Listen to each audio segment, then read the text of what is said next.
But whosoever drinketh of the water that I shall give him shall never thirst. But the water that I shall give him shall be in him a well of water springing up into everlasting life. John 4:14.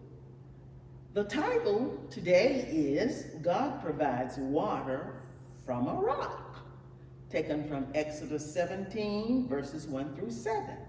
The time is still 1445 BC, and the place is Rephidim. The golden text, "O come, let us worship and bow down. Let us kneel before the Lord our Maker." Psalm 95:6.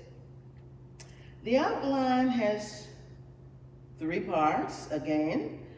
Part 1, the test, Exodus 17, 1 through 3. Number 2, the response, Exodus 17, 4 through 6. Number 3, the rebuke, Exodus 17, 7. The purpose of this lesson is to look for the hand of God in all our situations. From the wilderness of sin, God led Israel in a cloud by day and in a pillar of fire at night to Rephidim. This open, flat area was Mount Horeb, which was also called Mount Sinai. Rephidim had no water. Soon the entire camp was grumbling. They blamed God and quarreled with Moses for bringing them into the desert to die of thirst. This was a new test of Israel's trust, something they would need for their survival that was even more essential than food and water. Moses cried to the Lord.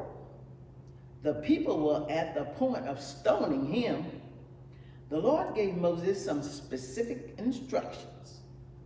Along with some of the elders of the people, he was to take the rod he had used to work miracles in Egypt and journey to a rock called Horeb. There he was to strike the rock with his rod in the presence of the elders, and water would gush forth. As a reminder of what happened there, the place was called Massa, which means temptation, and Meribah, which means contention, because of the contention of the children of Israel, and because they tempted the Lord, saying, "Is the Lord among us or not?" The lesson of trust that Israel learned that day would have a lasting effect on Israel's memory. Now, let's play the game of recall by answering some questions related to the story. Number 1, what problem did the Israelites encounter at Rephidim? There wasn't any water. Number 2, why did God lead the people into this situation? It was a test of the people's trust in God. Number 3, how did the Israelites respond to their circumstances? They blamed God and quarreled with Moses for bringing them into the desert to die. Number 4, in what sense did the people tempt or test the Lord?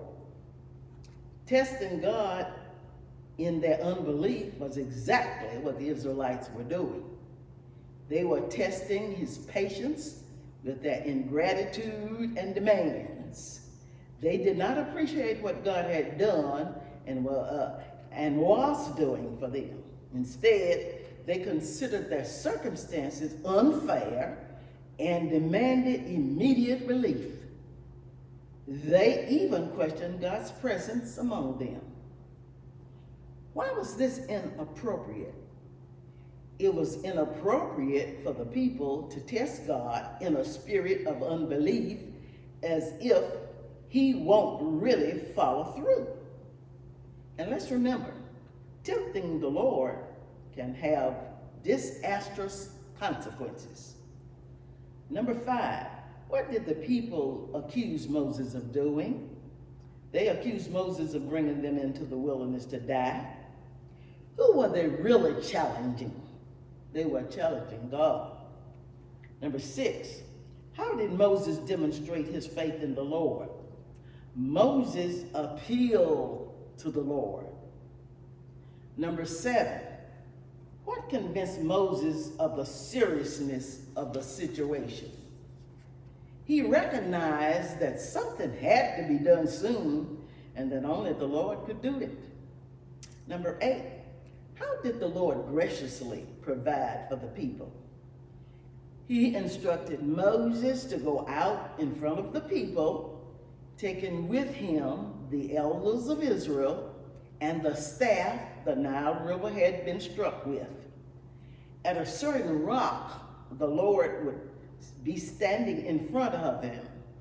Moses was to strike the rock with his staff, and water would gush forth from it in such abundance that all the people could drink. Number 9, how would God's provision vindicate Moses' leadership? Moses would be the instrument God would use to provide for the people. He was the one the people had attacked, and this miracle will again vindicate his leadership. Number 10, in what way did Moses rebuke the people for their attitudes?